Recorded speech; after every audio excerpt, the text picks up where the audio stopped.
Right. Obviously, they're not very benevolent. They must have some other reasons why they're doing this. So maybe she should look for another job. She's 55 years old. Well, Who's gonna give her? we hope she makes it to 56.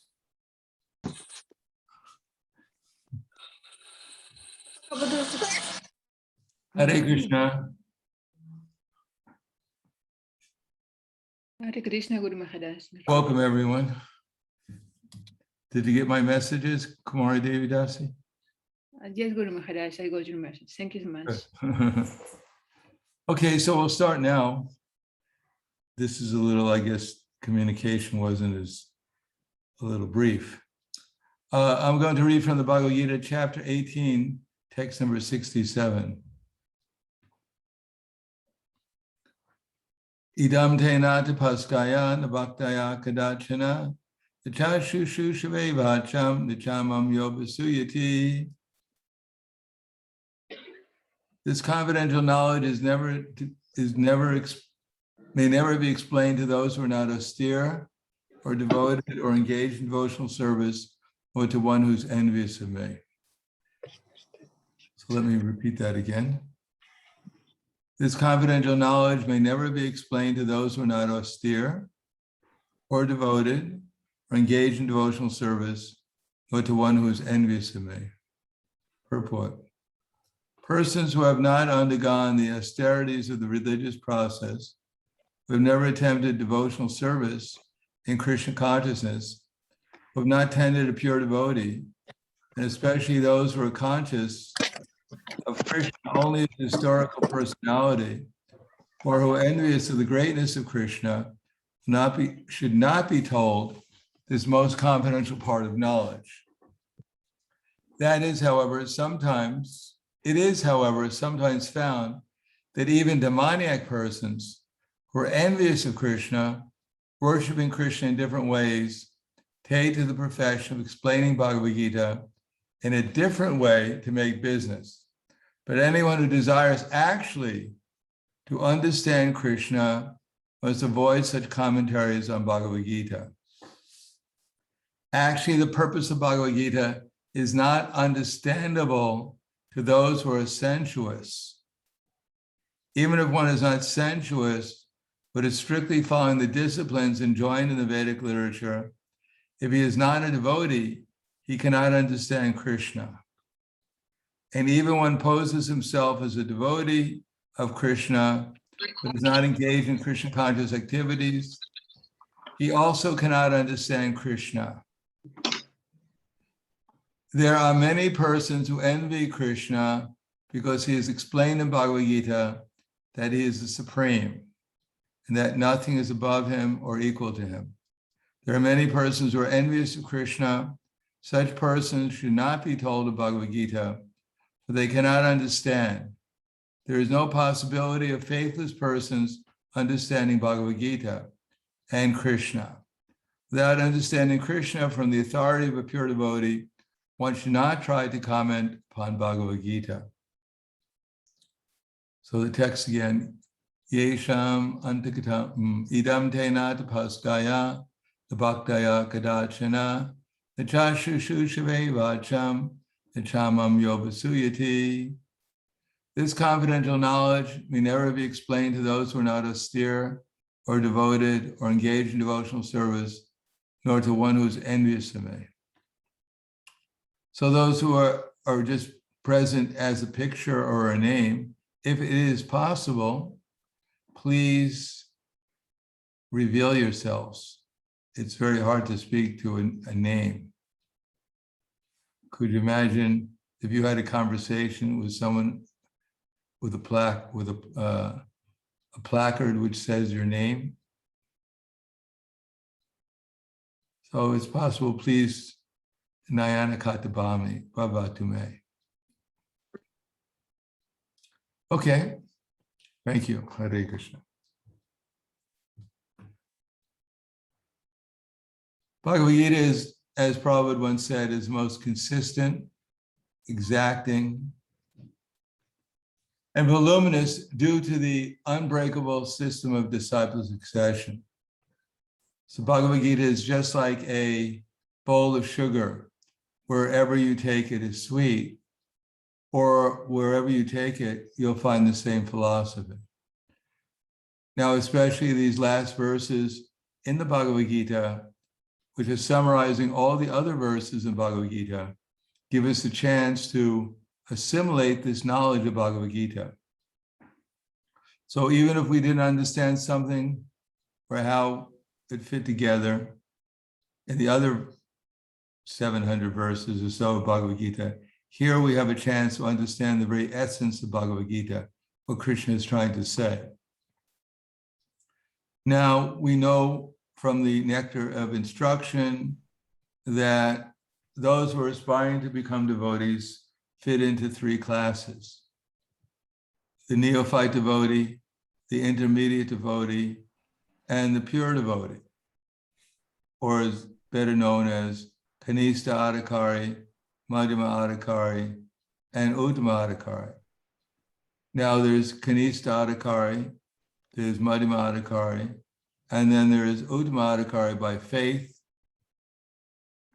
So faith means how much we've actually realized Krishna. Now, it's understood that those who come to the Hare Krishna movement and have been involved in the material energy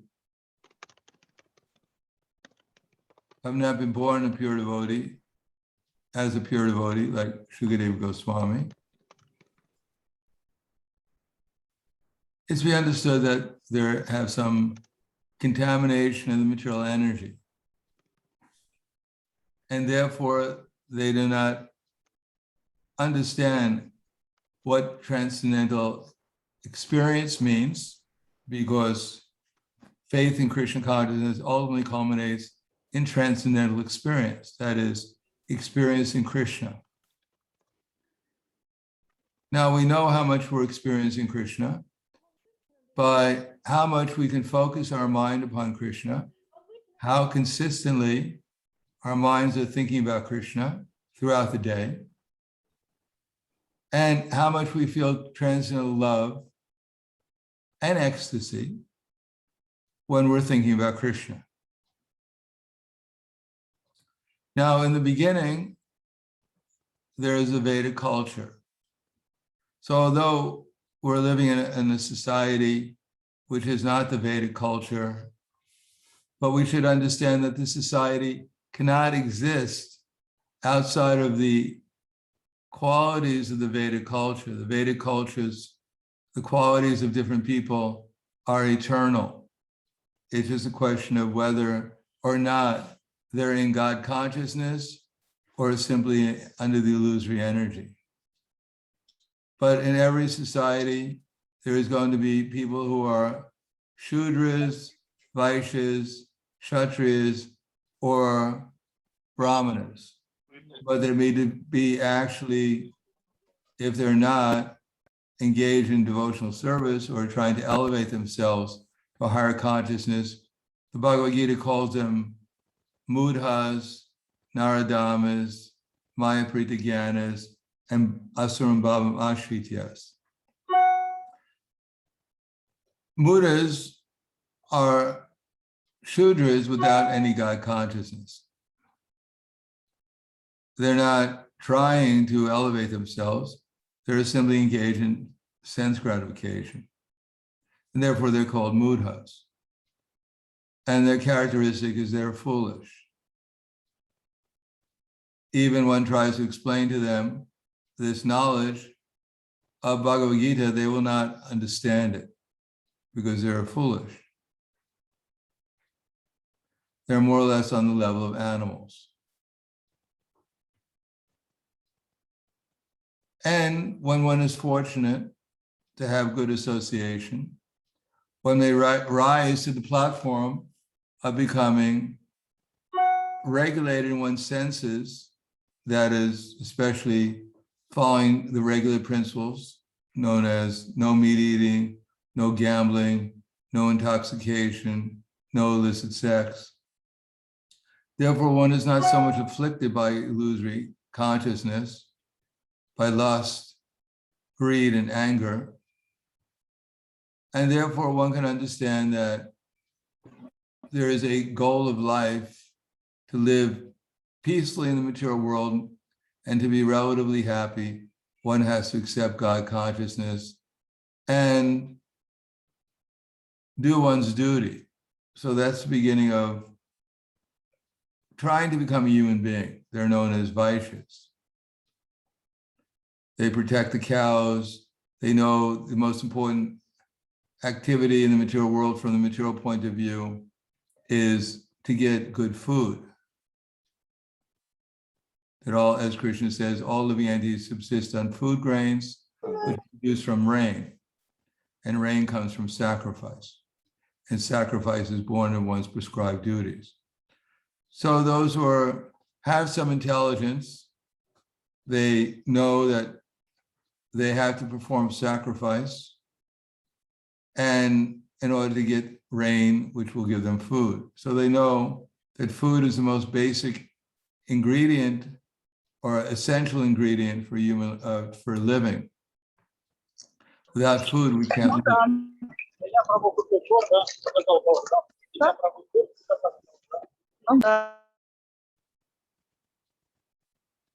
And food means, of course, vegetables, grains, milk, etc. But it also means fresh air.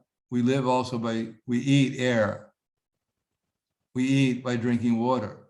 So clean water, fresh air. And also we live we get food and nourishment in our association with others. If our relation with others is lust, based on lust, anger and greed and delusion, then people will become very disturbed in mind, and this will also affect their health and their well-being. So those who have some intelligence, how to live in harmony with material nature, they're called vaishyas. But those who come to the level of potentially being vaishyas, but simply want to gratify their senses in a more sophisticated way than those who are mudhas, who made arrangements for so-called civilized life. For instance, in modern society, we find that people do not gratify their senses supposedly in the same gross way as the Aborigines in the forest, but more or less are living simply a sophisticated animal life. They don't personally kill the animals that they eat, but they eat the animals nonetheless.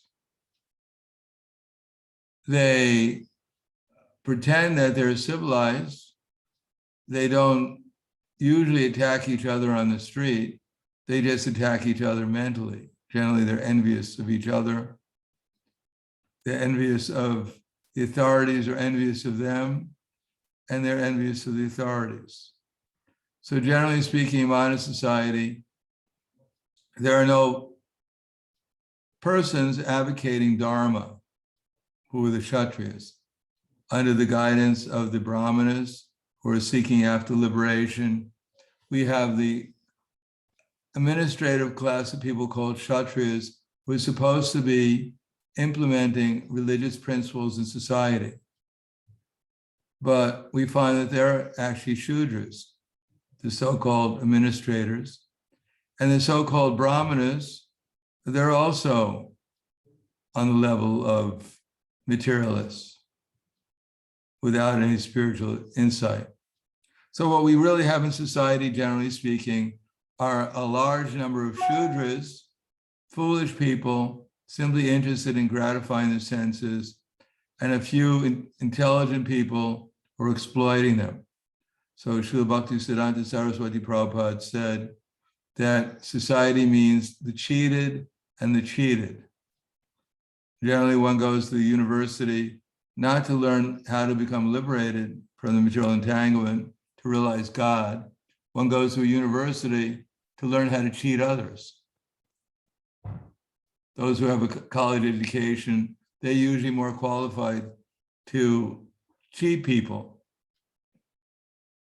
cheating in the sense that maybe they're not dishonest, but they're putting forward some idea of knowledge as if they've gained knowledge, but actually they're just as much in ignorance of spiritual life as the general people who are completely ignorant of spiritual life. As a matter of fact, the more education one gets in the material society, generally the more one becomes incapable of understanding spiritual life. A learned professor at the university cannot even understand the difference between himself and his body, while a 5-year-old innocent person, boy or girl, can generally understand that much more easily. So, Krishna says here, those who are not austere cannot understand him. So that means especially the mudhas, the ignorant people in society who have no spiritual education or are simply interested in gratifying their senses. Therefore, what they're cultivating is not piety, they're cultivating sin. They're fully engaged in eating, sleeping, mating, defending, in all kinds of abominable ways, which are all sinful, generally speaking. So Krishna says, don't preach to them, because what will they understand? One has, as Krishna says, yesham antagatam papam, jananam punya karmanam, te dvanva moha nirmukva, bhujante mam drida vrataha. It takes some qualification to understand Krishna. Just like if one wants to become a lawyer, first of all, one has to go to the school and get sufficient education to be qualified to enter into law school. And then one has to take an examination generally before one is qualified to enter into a law school. First of all, one has to be graduated from the undergraduate studies, and then take a test and see if they're qualified to enter into law school. And even after going through so many years of attending law school, still one has to take some exam before one is qualified to be called a lawyer. That's in ordinary life. So what to speak of spiritual life, which is the most subtle? One has to have qualifications in order to understand what Krishna is saying in Bhagavad Gita. Now, the basic principle of material existence is enviousness. But generally, we don't recognize that we're envious because we're covered over by other qualities, which are more gross. So those who are eating, sleeping, mating, defending indiscriminately without any God consciousness, they're also envious. They're envious of the animals. They're envious of other living entities. But the enviousness is so thick that they don't really realize that they're envious. They think it's normal. They don't have the intelligence to understand that ultimately they're envious of God. Therefore, Krishna says, don't speak to them, because what will they understand? Unless you're a person like Narada Muni. Narada Muni was passing, and when he came back from Vaikuntha, he was passing in the forest, and he saw some animals, they were half killed and flapping in pain. Now, Narada Muni was quite concerned that why are these animals suffering? And he wanted to find out what the source of their being harmed. He came out into a clearing and frightened all the other animals away. And suddenly appeared one hunter named Mugrari, Mriga Ari. Mriga means animal, and Ari means the enemy of the animals. Now Mugrari became very upset because Narada Muni had frightened away all the animals. And therefore, he wanted to curse Narada Muni. But Narada Muni, due to his transcendental presence, Mugrari the hunter couldn't curse Narada Muni. And so Mugrari asked Narada Muni, why are you spoiling my hunting? This is my occupation. So Narada Muni said, well, it's all right that you're a hunter and you're doing what you think you're supposed to do, killing animals. But I noticed that you're half killing those animals and they're flapping in pain. So this is very, very sinful. Who has taught you such a horrible occupation? Mugrari answered Narada Muni and said, well, actually, my father taught me this. He taught me how to half kill the animals and leave them flapping in pain. And I take great pleasure when I see them suffering. Narada Muni revealed to the hunter that this is a very bad idea. That in your next lifetime, you're going to have to take the form of an animal, and all these animals are going to come back to cause you suffering. Narada Muni was so powerful, he was able to show this to the hunter in the way that the hunter realized that this was actually a fact.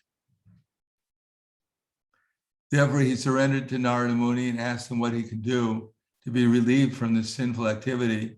And Narada Muni told him to go back and break his bow and come back and receive transcendental knowledge from him.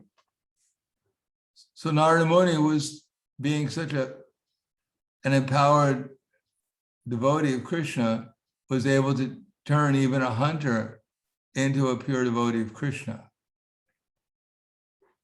But we may not be so powerful.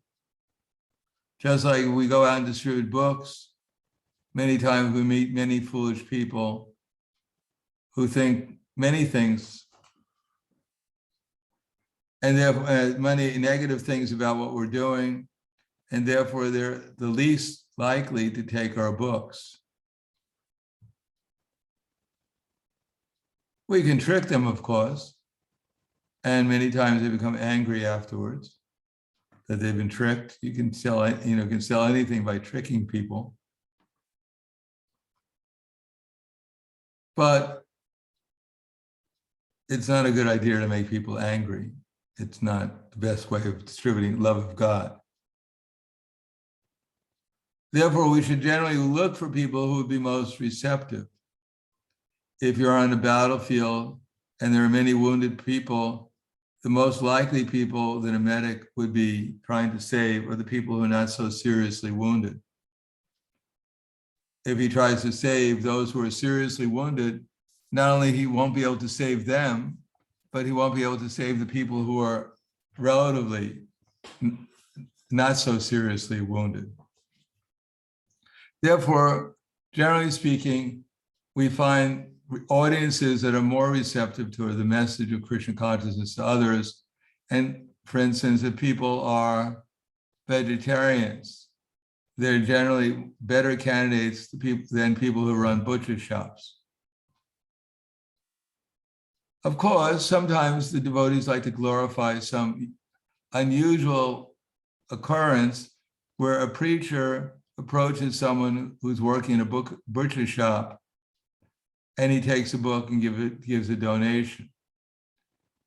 But that's not so common. There may be some unusual circumstances where that's possible. And indeed, if we have no other candidate for our distribution of transcendental knowledge, even butchers are certainly, it's good to attempt to do so, to give them Srila Prabhupada's books or prasadam, whatever is possible. But they're usually not our best candidates. And as far as those who are Naradamas, they're not so foolish. But generally speaking, such people are better candidates, especially those who are vegetarians, or sometimes they follow certain principles like no intoxication or no illicit sex. They certainly have more intelligence than ordinary foolish people. So they're better candidates. But generally speaking, these people are even more sinful than the foolish people in modern society. Foolish people only get so much opportunity to gratify their senses because they don't have the intelligence how to accumulate wealth so they can enjoy their senses in a more sophisticated way.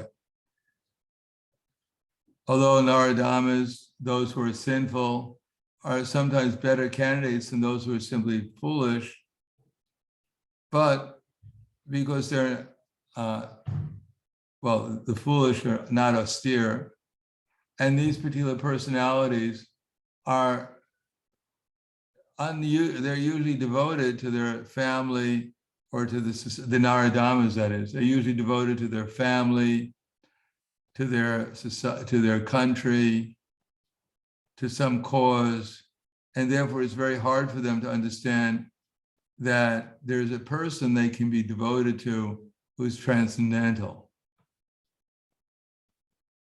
But sometimes we can find people who have their devotion to their family, to their society has been slackened somewhat, just like Prabhupada, the hippies.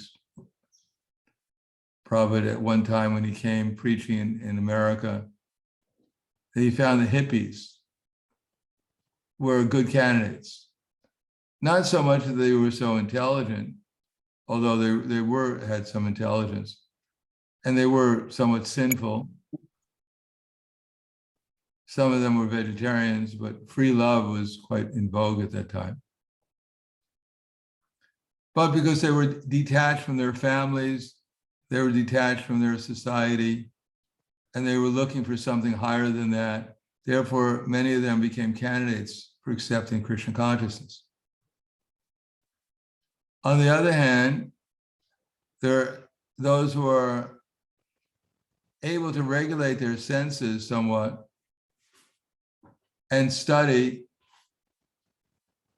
If they were fortunate enough to be part of the Vedic culture, then often after some time, they develop some inquisitiveness. That is, there's something beyond simply maintaining a happy material existence. Maybe there's some other higher existence.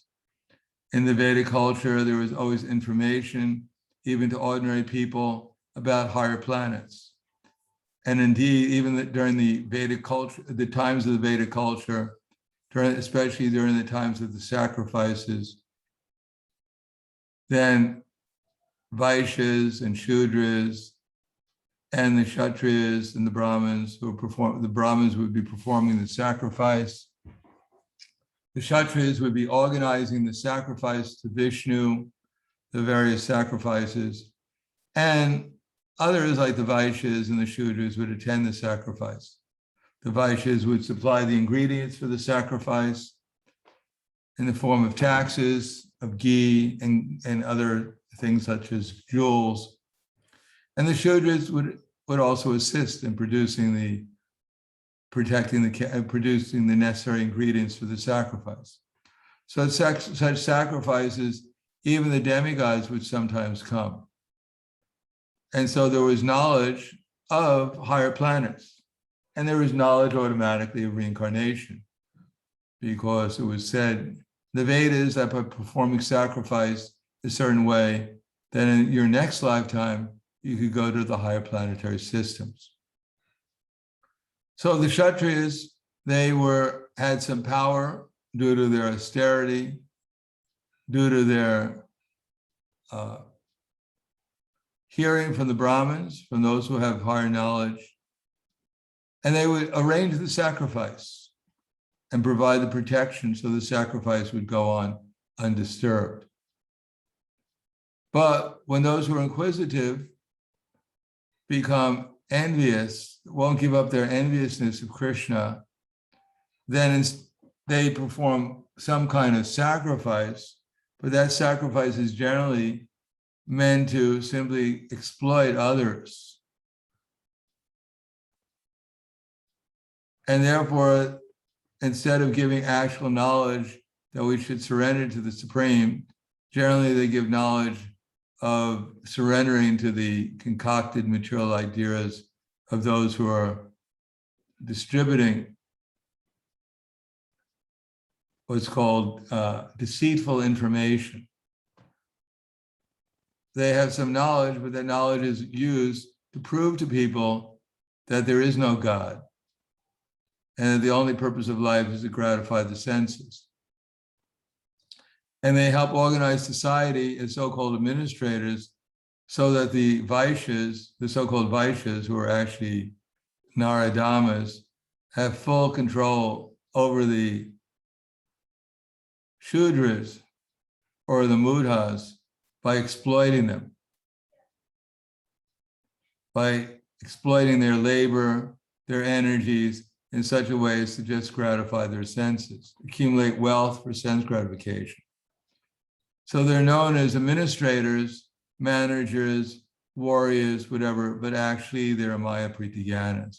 They have no knowledge of God and they're envious of God, although they have some intelligence to manage society in some way. Even Ravana, he had a very nice society. His city was made out of gold. He had the intelligent Brahmins. Okay, I found this on the web for who is made out of gold. Check it out. It's called Siri. So Ravana, he had a huge kingdom made out of gold, and he had Brahmins performing sacrifice. But the sacrifice was simply to assist his sense gratification. And as we know, he didn't even follow any principles, except for maybe on Fridays, he didn't eat Brahmins. That was the only problem. Otherwise, the rest of the week, he was free to eat whatever he wanted to, especially Brahmins he liked.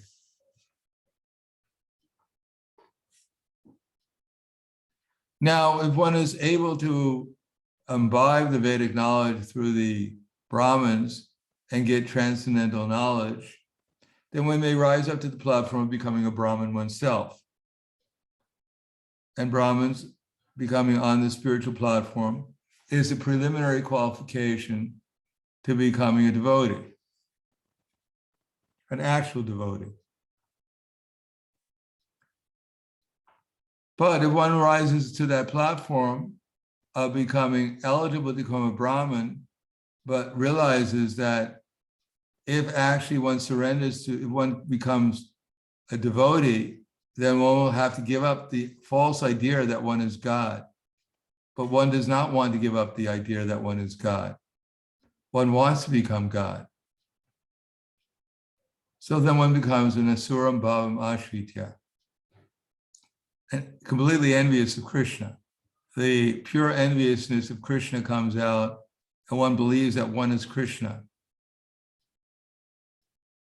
Just like there are many people in India who seem to be worshiping Krishna, but actually their aim is to become Krishna. When one time I was at a Sunday feast, and there was one lady there. She was telling me how she had a deity of Krishna, how she was worshiping Krishna. But at the end of the conversation, she mentioned that one day she was going to become the deity, and that someone was going to come and worship her. So often, people seem to be devotees, but actually they're simply doing devotional service with the idea of becoming God themselves. Just like when Gopal Bhatta Goswami was coming to visit Chaitanya Mahaprabhu at Jagannath Puri, one Ramdas was accompanying him. And Ramdas was famous for being a great devotee of Lord Ramachandra, because day and night, 24 hours a day, he was chanting the name of Ram. When Gopal Bhatta Goswami and Ramdas arrived at Jagannath Puri, that Gopal Bhatta Goswami was greeted very affectionately by Lord Chaitanya. Later on, Gopal Bhatta Goswami requested that Chaitanya Mahaprabhu meet with Ramdas. But when Chaitanya Mahaprabhu met with Ramdas, he didn't pay him any attention, because he knew that Ramdas, although he was constantly chanting Ram, Ram, Ram, Ram, or maybe Hari Ram, I don't know, that actually within himself, he thought he was going to become Ram by doing that. So he appeared to be a great devotee, but he was actually an impersonalist. So often it's difficult to understand who's an impersonalist and who's actually a devotee.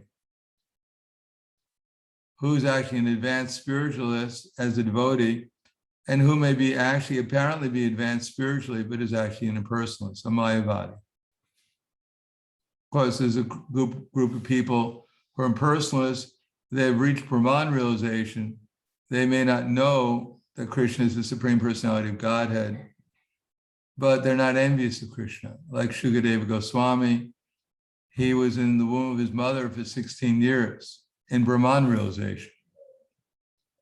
But he was not envious of Krishna. He was simply impersonalist. He didn't know at that time that there was something higher than Brahman, although he did have faith in Krishna.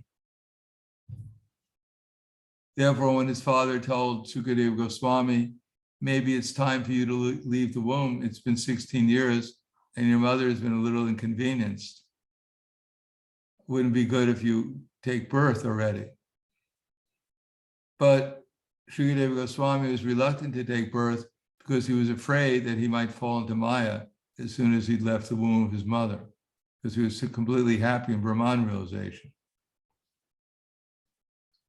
Vyasadeva said, no, I guarantee you that if you take birth, you won't fall into Maya. But Prabhupada writes that actually Shukadeva Goswami didn't trust Vyasadeva, although he was an incarnation of Krishna, because he thought he was a householder and he may be just telling me this just to get me out, solve his problem or his wife's problem. Therefore, Vyasadeva had to go to Dwarka and have Krishna come and personally tell Shukadeva Goswami that if you leave the womb of your mother, you won't fall into Maya. You remain in Brahman realization. And because Shukadeva Goswami had faith in Lord Krishna, therefore he left the womb and wandered. But his realization was still impersonal until Vyasadeva sent his followers into the forest to find Shukadeva Goswami by reciting verses from the Srimad Bhagavatam. And by hearing the Srimad Bhagavatam from his father, Srila Vyasadeva, Shukadeva Goswami became a great devotee. Therefore, our business is to stay on the path of Krishna consciousness. Because at any point, if we don't understand what the path is, we may not realize when we're foolish, when we're simply trying to have a comfortable life, when we're trying to satisfy our inquisitiveness for some reason or another, or when we're actually in realization that we're not this body, but we're not really understanding how to take the next step and fully engage ourselves in Krishna's service. So this is explained in the end of the 18th chapter of the Bhagavad Gita, that we should think about Krishna, we should become his devotee. We should worship him and bow to him. So this is part of the path, to identify ourselves as Krishna's devotees and to, as Krishna says, Sarva Dharma Prityaja, take part in his mission. And what is Krishna's mission? Yari Deka Tarikaha Krishna Upadesh Amara Aga Guruhana Taridesh. Whoever we meet, we should be meditating on how can I help this soul make advancement towards Krishna somehow or another. This is our mission. This is what it means to surrender to Krishna in this age. Otherwise, we may become free from our sinful activities and find some peace and maybe a little bit of happiness. Or we may even become aspiring to become Krishna's devotee and live learn how to cook nice prasadam, live in a nice atmosphere where the air is fresh, the water is clean, or get a filter, or have an air conditioner, or whatever. Or we may even become a little humble and read Bhagavad Gita sometimes, try to do a little arti for Krishna, get a little knowledge, how to get free from the bodily concept of life. But that doesn't necessarily mean we take the mission of Chaitanya Mahaprabhu so seriously. But without taking the mission of Chaitanya Mahaprabhu and Krishna's message at the end of the Bhagavad Gita seriously, then we'll remain on the material platform and we'll have to take another birth again until we realize that this material world is not a very nice place to live in, no matter how elevated we become. Lord Brahma, he's certainly in a nice position in the material world, but Krishna says even he's suffering because he has to die. Therefore, those Prabhupada emphasized, as in this verse and other verses, that we have to work on the spiritual platform. That means in the beginning, at the end of the Bhagavad Gita, Krishna says, Manmana bhava mad bhakto. We have to become a devotee of Krishna. We have to learn to love Krishna. But that in itself is not sufficient. Simply our attempt to love Krishna, do some artiks for Krishna, or offer our food to Krishna, that's very nice. But we have to go beyond that. We also have to learn how to cooperate with the devotees to help them become Krishna conscious, to serve the transcendental message that they're giving us to help ourselves and others become Krishna conscious. The Prophet said, your love for me will be shown by how you cooperate to keep this movement together after my disappearance. So that's called sadhu sangha. Whether it be with our husband or wife or children, or our friends, or the devotees in the temple, whatever, we have to learn how to relate to them. So we inspire them for what? Practicing sadhana bhakti and preaching the message of Chaitanya Mahaprabhu to the innocent people. And the innocent people come in varieties. Generally, the most eligible people are the ones we should try to preach to. Those who are not envious of Krishna, those who have some austerity, those who are not against the idea of God being a person and therefore rendering personal service to him. Or those who are simply completely absorbed in the idea that they must worship their family. They have no time except for their family life, no time except for their service to their personal bodies, etc. So amongst those persons, there may be some innocent persons who actually can appreciate the message of Chaitanya Mahaprabhu, can appreciate the knowledge that we're not this body, that everything here belongs to Krishna, and that the aim of life is to utilize things in Krishna's service under the direction of Krishna. So these are the people we should try to find, and these are the qualities we should try to cultivate within ourselves and help others cultivate. Austerity, devotion, engagement in devotional service, and becoming free from enviousness of Krishna and other living entities. And the best way of doing that is engage in sadhana bhakti and utilize our talents in some way or another preaching the message of Chaitanya Mahaprabhu. If we have knowledge, then we should tell people, convince people that Krishna is the Supreme Personality of Godhead. If we have some managerial skill, we should try to help organize the Sankirtan movement and the temple programs. If we have some wealth, we should utilize that wealth in serving the mission of Chaitanya Mahaprabhu. Wealth can be utilized in building temples or in printing books or distributing prasadam. And if we have none of these things, we don't have knowledge, we don't have organization skill, and we don't have any assets, material assets to be utilized in the Sankirtan movement, then at least we should assist those who have those things. Then we'll make progress in devotional service.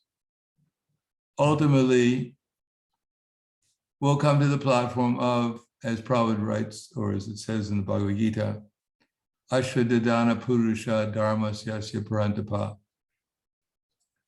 Those who are not faithful in this path, they cannot obtain me. Agyastra. So those who are ignorant, Agyastra, without faith, they can't obtain Krishna, they can't make any progress in Krishna consciousness. So there's some people, they have no idea, they're the mudhas, they have no idea what Krishna consciousness is all about. They're simply fixed in their television set, and that's their reality. Or nowadays on the internet. They're completely faithless because they have absolutely no knowledge of the soul or the super soul or the Supreme Lord. Others have some knowledge of books such as Bhagavad Gita, but they have no real faith in such knowledge. They don't really believe it. Others have some belief that Bhagavad Gita or other Vedic literatures are true, but they don't follow it at all. Just like Prabhupada, when his morning walks in India especially, there were supposed devotees who were walking with him were always were quoting Bhagavad Gita, but they wouldn't accept the conclusion of Bhagavad Gita to surrender to Krishna. On the other hand, there's some who have faith in Bhagavad Gita and they follow the scriptures, but they don't believe that Krishna is the Supreme Personality of Godhead. So they're also considered to be faithless. Only as it says, those who have passed their lives in the pious activity, devotional service, who have given up sinful activities and can engage themselves in devotional service with determination. Therefore, in this verse, we should see who our audience is to becoming Krishna conscious, who's our best audience, and where we have to improve, how we have to become less foolish by hearing Bhagavad Gita, Srimad Bhagavatam regularly, try to apply this within our lives by understanding what the message is, see how to apply it within our practical lives, in our practical relations with others, and then apply it so that we get Krishna's mercy. And see where we're not devoted to Krishna because we're attached to our material conceptions of life. This is my family. This is my teacher from college or high school. I want to do something to please them, even mentally. How our devotion is being impeded by our past conditioning, and therefore we identify ourselves more with our body or with our family, with our country, with whatever, our neighborhood. And how we accept the knowledge which is actually deceitful. The whole world is full of so much so-called scientific knowledge, which is all based upon mental speculation and deceitfulness. How much we're attracted to this knowledge and therefore becoming deluded by it. And ultimately, how people who are even spiritual ultimately are trying to put themselves in the center rather than trying to put Krishna in the center.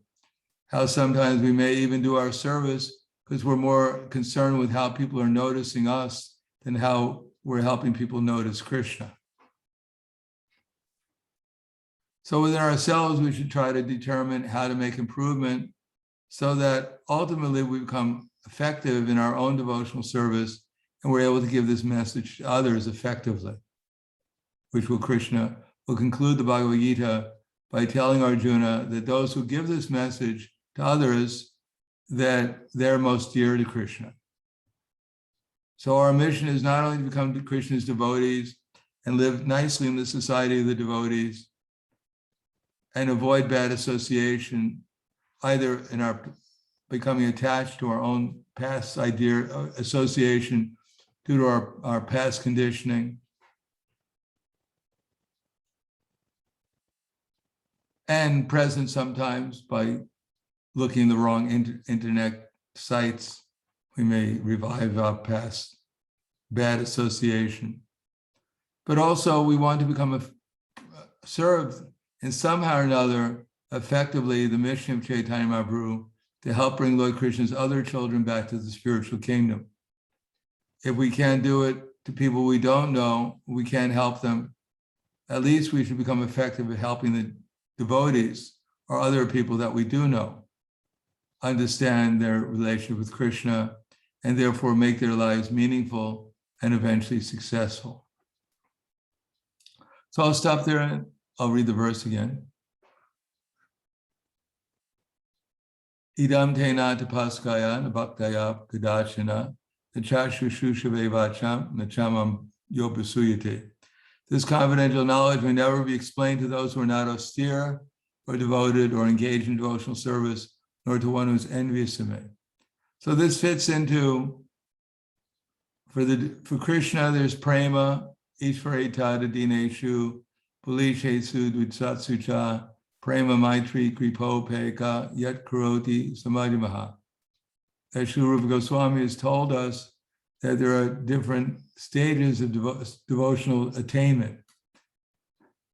One stage is Kanishta Adhikari, which I explained, are the four classes of pious people who take the devotional service, but still can't give up bad association or are conditioned by materialistic ideas. But they could try to act on the spiritual platform. They could try to love Krishna and give up this bad association, these misconceptions. They could try to live in the association of devotees and cooperate with them to help develop each other's Krishna consciousness and to help innocent people. And there are innocent people that can be cultivated, as well as explained here, different kinds of persons who are not very good candidates to becoming Krishna conscious, except for the topmost devotee. They're practically impossible to introduce Krishna consciousness to. And therefore Krishna is warning us here in this verse not to try to introduce Krishna consciousness to the persons we have. We'll simply get angry. We'll become angry when we try to introduce Krishna consciousness to them. And that way we can act on the Madhyama platform, on the intermediate platform. And from that platform, that spiritual platform, we can actually make progress to becoming pure devotees. If we don't recognize we don't understand what that platform is and how to act on it, then we simply will remain on the Kanishta Adhikari platform. Maybe even as a Brahmin or as an administrator, whatever, but we won't develop the pure love for Krishna and the consciousness necessarily to become eligible to go back to the spiritual world. That's only possible when we do our duty, whatever it is, but we do it on the Madhyama Adhikari platform, on the spiritual platform, on the platform which goes beyond liberation, when we're actually dasa anudasa, dasi anudasi. That's the purpose of initiation, to give up the false conception that whatever body I have, whatever my material situation is, that I should serve that situation. And that way I'll become happy. It means that whatever situation within, whether we're Shudras or Vaishyas or Kshatriyas or Brahmins, whether we're intellectuals, preachers, or organizers, or gainers of material for the Sankirtan movement, or assistants, but we don't think ourselves simply to be an external body doing certain activities, but we simply think of ourselves to be the servant of the servant of the servants of Krishna. So, okay, thank you very much. Are there any questions or comments? Hare Krishna Gurudev. Yes. So you're speaking about the book distribution and finding suitable candidates.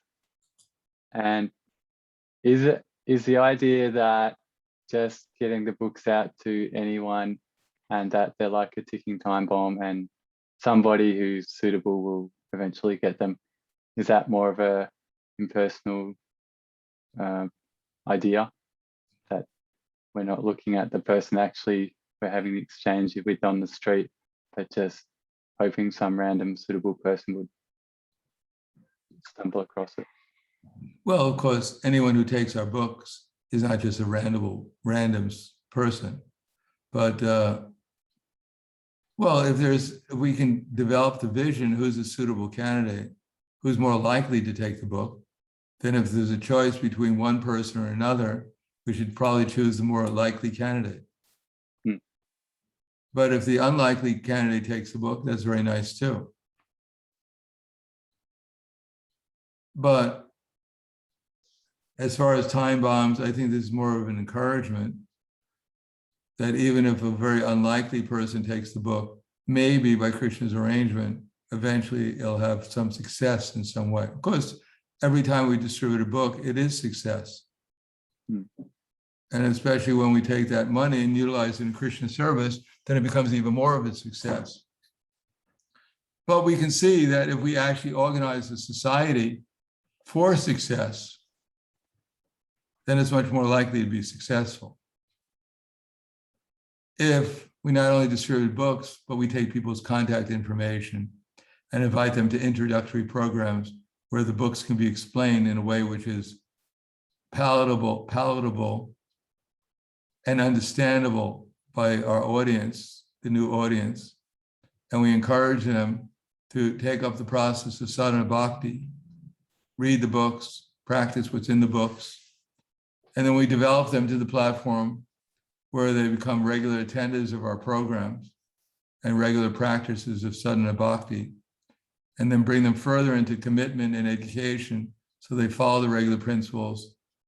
They engage in devotional service, chant Hare Krishna, become committed members of our society. They don't think that simply is their temple or it's our temple. They think it's my temple.